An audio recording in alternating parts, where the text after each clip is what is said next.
Hola. That just came to me. Hi, this is Jen Grant, and you're Hi, listening. this is Graham Kay. Hi. And you were listening This is Adam Fox, and you're listening This to is the... Dylan Mandelson, and you're listening to the... This is Brian Hatt, and you are listening to the Julian. Hi, this is the word man of Alcatraz. Señores, signori. Hey, everybody, this is Little Darren Frost. Okay, ladies and gentlemen. Mi nombre es Fabio Mantoan y están escuchando a Julian Dionne. This is Dave Sidhu, and you're listening to the Julian Dionne Comedy Podcast hour. Showcase. You are listening to the Julian Dionne Comedy Hour podcast. Hola.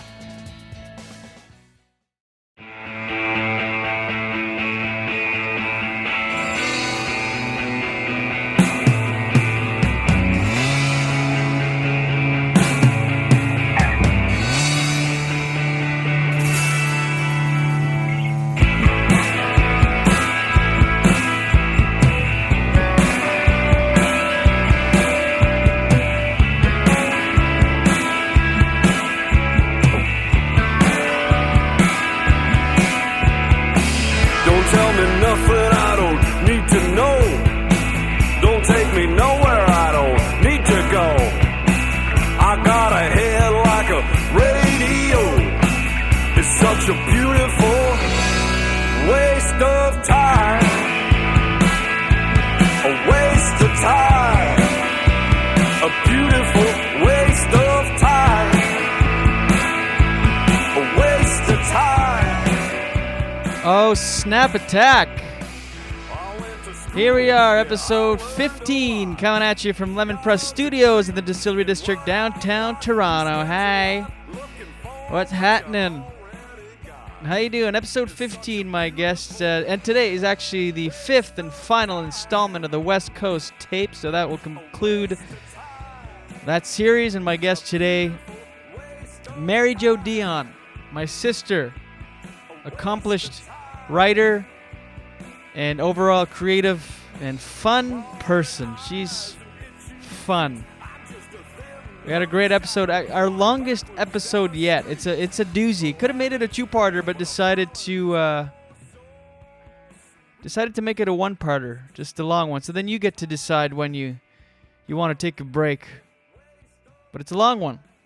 We get in there, we go deep, we touch on a little bit of everything. Thanks again for listening. Always, I appreciate it and appreciate you. And thanks to everyone who came out to Say What for the Julian Dionne Comedy Hour live show this past Wednesday, November 5th. We had a great show. Go to facebook.com/JD Comedy Hour. I'll put up some pictures. It was a good time. Happens every 2 weeks. Make sure to come check it out if you're in Toronto. Otherwise, I think I've mentioned this before, but fly down. It's worth it. It's worth the airfare. It's that good of a show. If you could do me one solid, I ask a lot, but it helps big time if you could subscribe and rate on iTunes. Leave comments and rate it.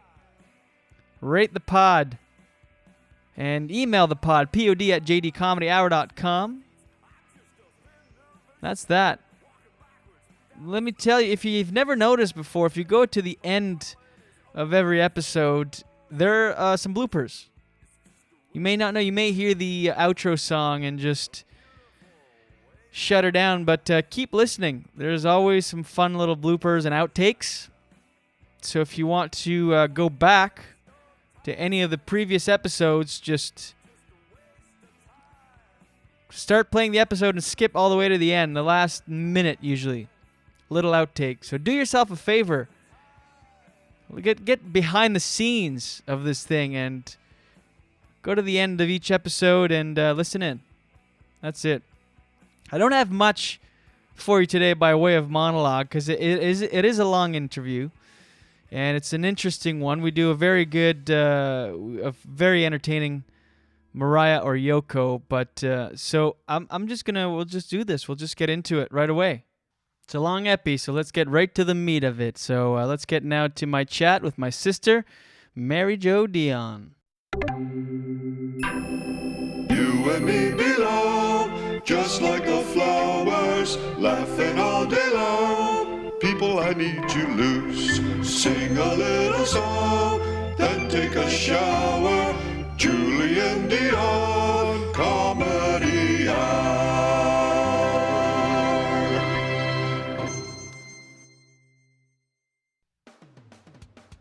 This episode of the Julian Dionne Comedy Hour, episode 15, that's the fifth and final installment of the West Coast Tapes, is brought to you once again by Echo One Photography. Toronto listeners, I'm talking to you. If you're looking to get some headshots done or any photography needs fulfilled, well, go to Echo One Photography. They'll do a job, and a good job. They won't only do a job, they'll do a good job. Yeah, there's a ringing endorsement for you. If you own a business in Toronto and you're looking to get some photography for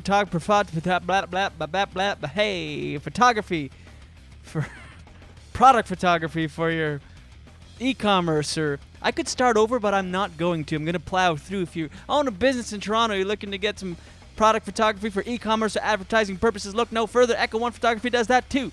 Email Eugene, that's EUGENE, at echo1photography.com and enter JDCH in the subject line. Do it today.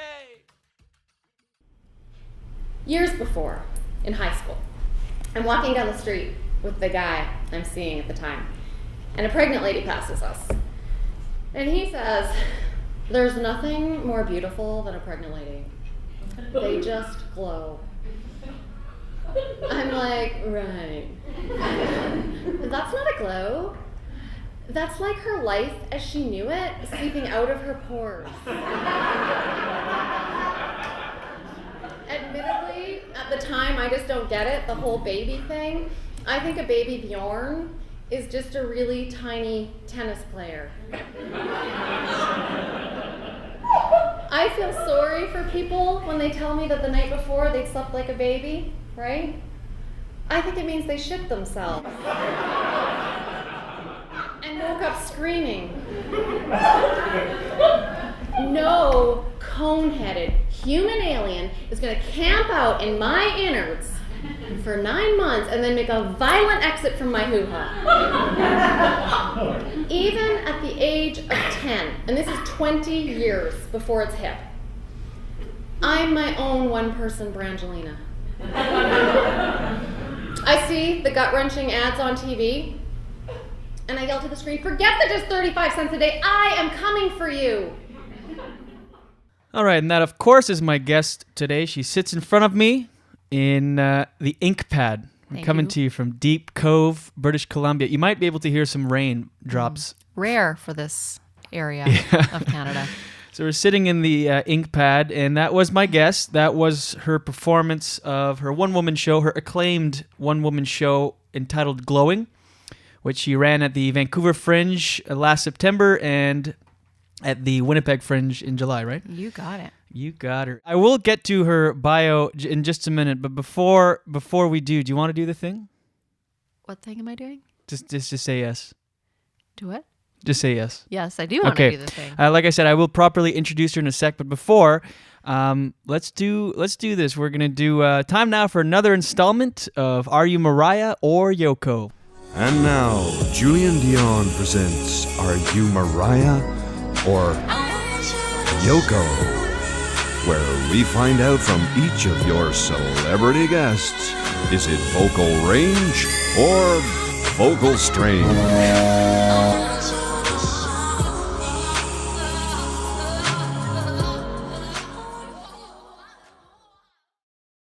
All right, time now for Mariah or Yoko, as the jingle suggests.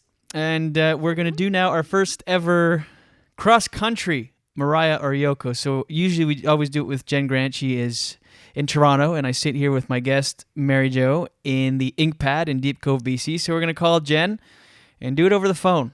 That's right. We're progressive, breaking barriers. We're calling Jen right now.